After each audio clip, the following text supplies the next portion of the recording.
Bonjour et bienvenue dans cette nouvelle vidéo de Princesse Périnée et Jessica Vetter, parce que maintenant je crois qu'on peut créer une chaîne ensemble. Ouais, on va lancer une émission. Bref, Jessica va vous expliquer ce que c'est un double under. Après, je prendrai la parole sur essayer de protéger son périnée et de faire en sorte de ne pas le perdre dans les chaussettes. Bon, la première chose à savoir, c'est que déjà, c'est inspiré de la gymnastique, d'accord? Donc sauter à la corde, je pense que tout le monde a connu ça quand on était à l'école. Évidemment, les boxeurs font énormément de cordes à sauter, ils font des sauts simples, mais c'est vrai que nous, maintenant, dans le CrossFit, en fait, on fait des doubles sauts et aussi des triple under. Jessica à la corde à sauter sur un foxtrot. Ok, les sauts simples, ça ressemble à ça. Et les double unders. Vous voulez voir les triples? Alors moi je veux voir les triples. Franchement, ça fait longtemps que j'en ai pas fait. Franchement, préparez-vous, mettez des pouces bleus parce que... Il faut sauter encore plus haut. Tu vois, même là, comme ça, à froid, je dis pas que j'ai une fuite, hein, les gars, détendez-vous. Mais c'est vrai que j'ai senti que mon périnée n'était pas forcément verrouillé. Tu t'es complètement Oui, fléchi. on fait Donc ça. là, effectivement, c'est justement des choses que j'ai pu voir expérimenter sur les réseaux sociaux à la boxe. Des gens qui, pour passer le double under, au lieu de sauter plus haut, vont faire ça. Ça, c'est un problème, on va dire, technique. Donc, quand on débute en corde à sauter, déjà, il faut partir de la base. Donc, des jumping jacks. Donc rien que ça, c'est déjà un saut simple et c'est déjà donc un mouvement dans l'espace qui va engager du coup ton périnée. Faire le bilan et se dire ok, déjà juste ce mouvement, j'ai une gêne. S'il n'y a pas de souci, on peut commencer à attaquer les sauts simples. Et les sauts simples, ce qui serait bien pour pouvoir se dire ok, je vais accéder à la suite, c'est être capable peut-être d'en faire 50. 50. Tu vois, non mais je trouve que c'est très bien, c'est juste que cette notion de progression et Oui. d'adaptabilité. Il ne faut pas oublier qu'il y a une étape avant le double saut et c'est le saut simple. Ça demande déjà de la coordination, de la posture et un alignement. Je vous mettrai juste ici la vidéo, la première qu'on a fait sur la notion de sport et périnée. Dans le WOD, il y avait des double under. Vous allez me voir faire des double under, ça n'a pas la même grâce et délicatesse que Jessica, clairement. Les sauts simples en arrière aussi. Tu veux essayer? Attends, regarde. C'est aussi un travail de coordination. Donc tu jettes d'abord la corde et ensuite tu fais le saut. Mais ça, tu l'as fait quand tu étais petite. Non, moi je jouais aux billes. Aux billes? L'élastique, si tu veux, à la limite. Il y a des trucs comme ça? Ah non, non, moi je tenais l'élastique et c'est les copines qui faisaient les trucs. Ok, le saut en arrière. Salut la caméra. D'abord la corde et le saut. 5. Limite, elle y arrive mieux en arrière qu'en avant. Donc ça peut être un petit jeu de se dire, ok, pour varier un peu les plaisirs. Les plaisirs de la corde à sauter. Tu peux évidemment faire celui-là. Décale les pieds. Oh, Alors c'est comme ça. Oui. En fait, non, c'est plutôt... Tu vois, déjà, ça fait monter la fréquence cardiaque. C'est de s'amuser avec un simple équipement comme ceci. De toujours penser à se grandir. Pensez toujours à sauter sur la pointe des pieds. C'est aérien. On cherche à sauter dans les airs. Est-ce qu'on peut mettre la corde à sauter dans la pliométrie? Oui. Ouais. Oui. Moi, courir, sauter sur une box, corde à sauter, pour moi, c'est inspiré de la pliométrie. Et la pliométrie, en fait, pour ceux qui nous regardent, du coup, il y a plusieurs façons de contracter ses muscles. Concentrique, on rapproche les bords. Ouais. Excentrique, on contracte pendant que les bords s'étirent. Isométrique, on ne bouge pas. Et la pliométrie, on répète. Et en fait, la charge cinétique, donc le mouvement en lui-même, permet aux muscles d'être plus efficaces et plus efficients. J'ai des gens qui viennent en cabinet qui me disent « Ouais, j'ai des futurinaires au jumping jack. » Et quand le coach leur a demandé de faire, il leur a demandé de faire une pause en squat sumo. Bah, du coup, c'est plus du tout un jumping jack. Alors que si tu... Là, à chaque fois... Oui, c'est pas con. L'idée, c'est pas con. Le rebondi fait que, en fait... C'est l'inertie, en fait. C'est te dire... C'est l'inertie de mouvement qui fait que ça repart. Et ce périnée, il a besoin, en fait. Je fais souvent ce mouvement-là parce que sur des exercices comme ça, il n'a pas besoin d'être contracté en permanence. C'est l'erreur que vous faites. Vous verrouillez, vous dites « ça va tenir ». Non, ça ne tiendra pas mieux. En fait, c'est au contraire être fluide, être posturé comme il faut pour l'activer. L'activation musculaire, c'est genre ton périnée, ok, il est là, il est présent, ouais bébé, je suis prête à travailler, tu vois, et pas je me repose. Mais c'est un peu pareil quand vous faites de la corde à sauter, parce que les gens, quand ils apprennent la corde à sauter, ils vont être crispés. Alors qu'il faut être complètement détendu. Alors ça paraît con, hein, parce qu'on se dit, bah oui, mais ça a l'air tellement simple quand elle le fait. Mais je suis vraiment relâchée dans les épaules.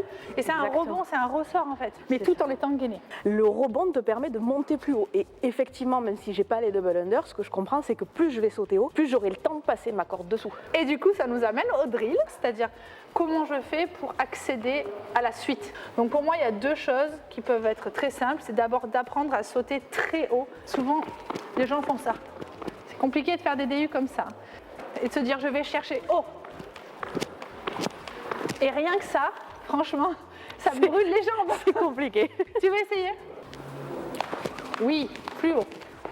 Comme si je lui demandais de venir chercher ma main. Ok. Une petite correction qui n'a rien à voir, c'est qu'elle recule. Se dire, ok, j'ai une croix au sol et de sauter toujours sur cette croix. Et une autocorrection, la respiration. J'étais tellement concentrée sur bien faire le mouvement que j'étais en apnée. Oui. Ça peut pas fonctionner. Hein. 50 double under en apnée. C'est l'erreur du débutant, c'est normal parce qu'on vous envoie une information que vous n'avez pas l'habitude de recevoir, vous vous concentrez dessus et vous oubliez ce qui est basique au démarrage. Exactement. Et pourtant, la respiration, c'est mon quotidien, c'est mon dada. Mais quand je suis concentrée, que j'ai mon cerveau focus sur une nouveauté, j'en oublie ce que j'ai l'habitude de faire. Et donc, pour en venir à ça, il faut essayer de souffler à l'impact. Oui. Parce qu'en fait, la force, elle est quand... le problème, il va être à l'impact. Vous aurez rarement des futurina ou des problèmes périnéaux en haut. Oui, c'est quand ça vient toucher le sol. Donc en fait, l'expiration, quand elle est bien faite, qu'elle vient du bas du ventre, que le ventre rentre et donc que le périnée remonte, ça augmente la contraction périnéale. Donc il faut essayer soit deux techniques, soit vous soufflez longtemps. Ça c'est dur, hein. Ça c'est hyper dur. Mais peut-être de prendre une respiration comme si tu courais en fait. Oui. Il faut prendre la corde à sauter comme si j'étais en train de courir. Oui. Assez fluide, assez souple et essayer de majorer l'expi à l'impact. Qu'on a vu tout à l'heure dans le WOD, dans la précédente vidéo, où j'ai demandé à Sabrina de taper 2 fois sur ses cuisses. Effectivement, il y avait de la difficulté. Je lui ai demandé de ralentir le rythme et de faire un saut, double tape, une pause. Et en fait, rien que ça, c'est un double saut dans l'espace. Et après, on va l'intégrer avec la corde. Oui. Et ça y est, ça rentre. Peu importe la discipline, c'est que la pratique qui va vous faire progresser. Il n'y a pas de miracle, hein, il n'y a pas de magie. Et du coup, la dernière chose, c'est d'intégrer la corde. Du coup, elle est en train de me détester. Pourquoi elle fait ça? C'est ma chaîne. On n'a pas prévu de faire des doubles sauts. Ok, simple, double. Presque. Oui. Petit les sous-sols. Oui. Doucement. Plus petit. Oui.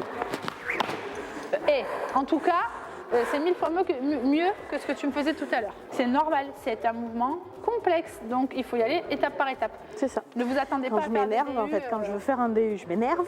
Ouais. Donc au lieu de mettre l'énergie en haut, je m'enfonce dans le sol, je me sens à l'impact sur mes chevilles. Mais tu n'es pas la seule. Ouais.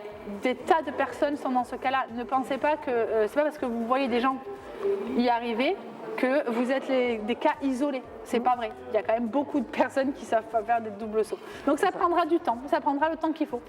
Donc on récapitule pour vos périnées. On adapte, on commence simple et on progresse. Ça, c'est les principes du CrossFit, mais c'est aussi les principes de la rééducation. On met en charge progressive vos articulations, vos muscles. Et vos muscles du périnée, ça fonctionne pareil. On fait des corrections de posture, c'est-à-dire qu'on active les muscles via l'auto-agrandissement. On souffle à l'effort. Et comme elle a bien dit, on est détendu et flex sur son périnée pour qu'il rebondisse. Ça devrait bien se passer. Et si malgré toutes ces informations, au bout de quelques semaines, parce que non, on n'a pas de baguette magique, c'est pas parce que vous allez regarder la vidéo que tous les problèmes vont être réglés. Non, malheureusement. Voilà. Donc si au bout de 1 mois et demi, 4, 6 semaines, vraiment rien ne progresse, voire les problèmes augmentent ou en tout cas ne suffisent pas. Abandonner. Non, j'en plaisante. Prenez un café, ça va bien se passer. Des chips, très important. Des chips et la bière. Et la bière. Voilà. Non, allez vous faire rééduquer le périnée. Voilà, parce qu'il y a potentiellement autre chose. Donc n'hésitez pas à demander de l'aide. Il y aura toujours une princesse pour sauver vos culottes. Oh, c'est Jessica pour vous aider à les garder au sec. Oh. Merci beaucoup. Merci. Bravo pour ta progression. Merci. J'attends la vidéo C'est parce que de j'ai ces été premiers hyper débuts. bien coachée. Marquez en commentaire hashtag challenge 2022 Princesse Périnée DU. Vas-y princesse, vas-y. À bientôt. Ciao. Salut. Tu sens un peu là l'expérience? Et sont où les chips?